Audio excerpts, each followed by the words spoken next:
There is always something new to do around here. Every day comes with its own little task, its own bit of progress. Slowly by slowly, everything is starting to take shape, and it's such a beautiful thing to watch. Hi, my name is Sowino. I tell stories of my life through cooking videos, farming, and homesteading life in general.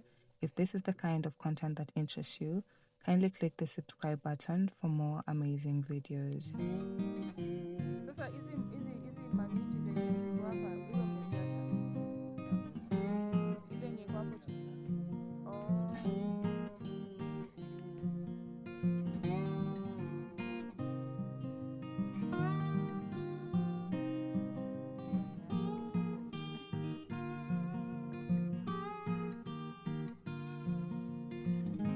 Unajua jana usiku nimeshangaa. Sasa penye ameacha hapo na urudi amechukua kichwa.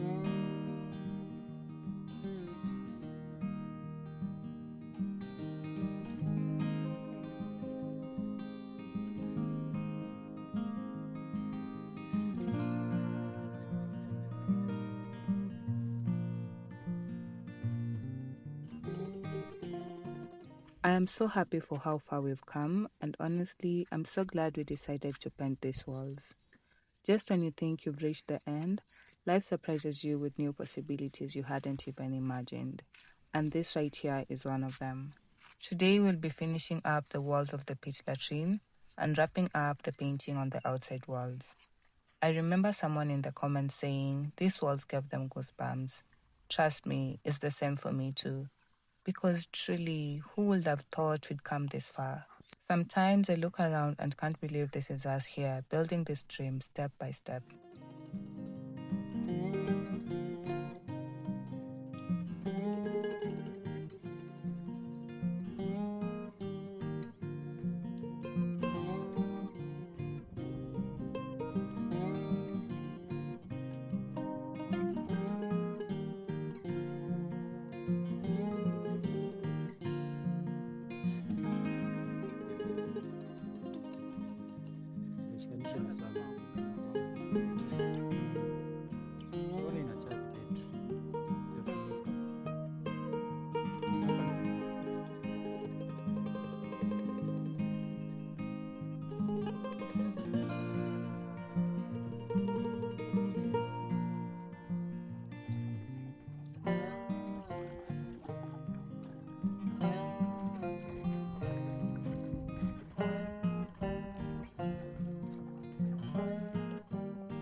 What makes me love this paint even more is that the only thing we actually bought was the flour, and we've used about 1.5 kilos so far, if not less.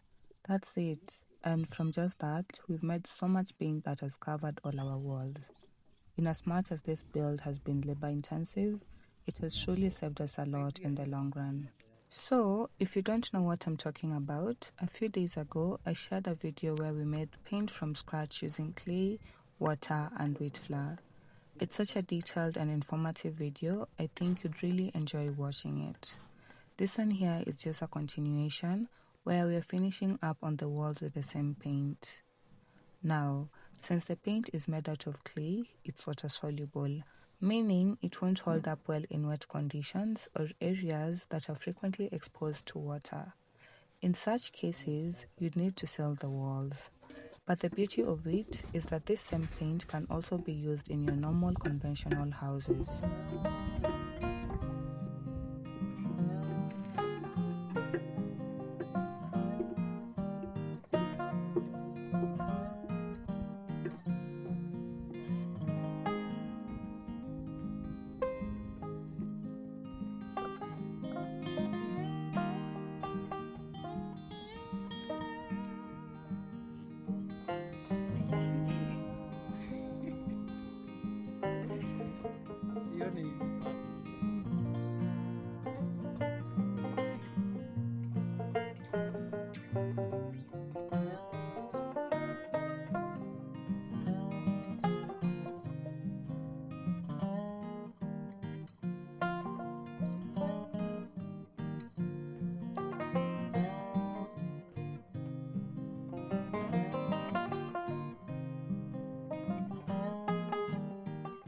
So we have arranged all the garden beds in the space we left for our kitchen garden, and I'm honestly so excited about this part. I can't wait to fill up all these beds with the vegetables we love. Speaking of vegetables, I've also been on the hunt for some herbs and a few unique types of tomatoes. Not the usual red ones that you can easily find in the market. I'm talking about the niche varieties like yellow pear tomatoes, cherry tomatoes, black cream, or even green zebra tomatoes. Yes, they're there. Those ones that look so beautiful and taste a bit different. I tested cherry tomatoes from a neighbor and they tasted so good. A few of the tomatoes we planted the last time we had the kitchen garden, they tasted very nice, but they were the normal red tomatoes. If you know where I can get the seeds for any of these, please let me know down in the comments and also tell me what do you think we should plant in these beds.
Some things don't look that big until you find yourself in someone's situation and suddenly you realize just how big they really are.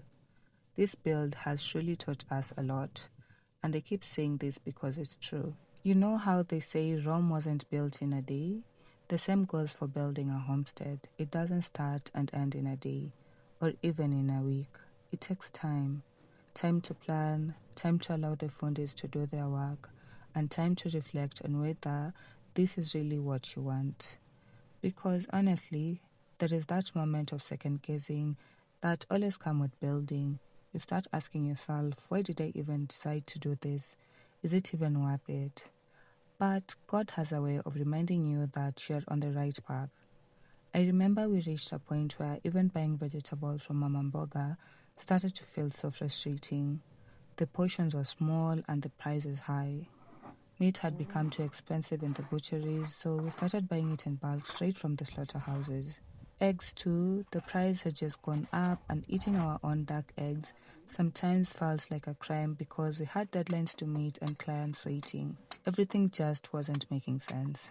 There were days my husband and I would just get in the car and drive far into quiet remote places. We'd stay there over the weekend, breathe, then come back on a Tuesday. I remember one trip in particular. We were coming back from Kisii, and we stopped somewhere in Narok for some nyama choma, ugali, and vegetables. Let me tell you, those veggies were so fresh, so sweet, the whole meal just felt different. From that day on, we promised ourselves that one day we'll eat from our own soil. Because honestly, it had become so tiring and draining. And here we are.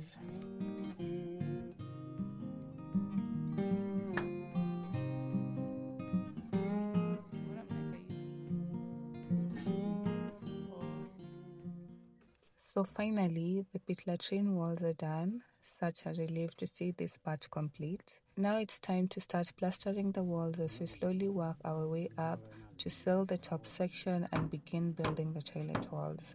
Step by step, everything is really starting to take shape. I remember some time back, I used to say the house is slowly becoming a home. And at that time, I really thought we were so close until a few things happened that completely tore me apart. One day we'll tell you that story. There is a lot we've been through and a lot we'll love to share, but saying this now feels different because it's all in the past.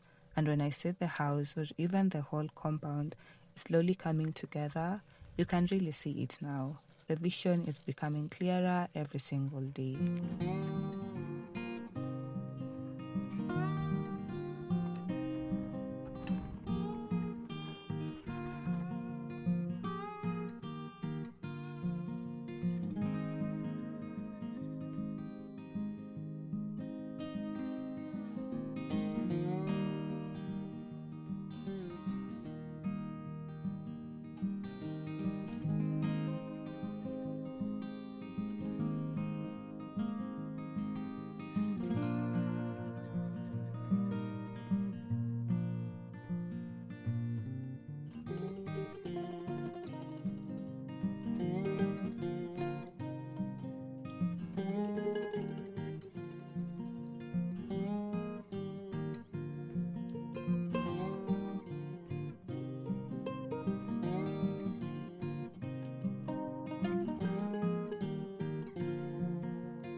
If you're new here, welcome to our small little family, a space where we've been sharing our building journey in this beautiful piece of land that my husband surprised me with.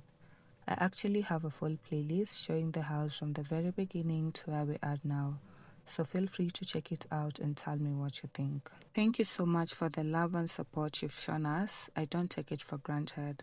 I'm genuinely so happy seeing some of you take bold steps to build similar houses. Your creations make my heart so full. If you ever have questions about the build and would love a more in-depth discussion or want me or the team to explain something, you can always reach out to me on WhatsApp. I've already received quite a few messages from people sharing their challenges with projects like ours, and I always say, don't struggle alone, we can find a solution together. We've been there trying to fix one thing after another. Some worked, some didn't. But through all that and a lot of research, we've gathered a few lessons and solutions that might help you too. You might just need to tweak a few things to fit your own build. So don't worry, nothing in this world is not doable.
As we come to the end of this video, I just want to say thank you once again for being here with us, cheering us on and trusting us to share this journey with you. Keep dreaming, keep building, and most importantly, live the life that feels true to you. Until next time, bye. We shall try again tomorrow.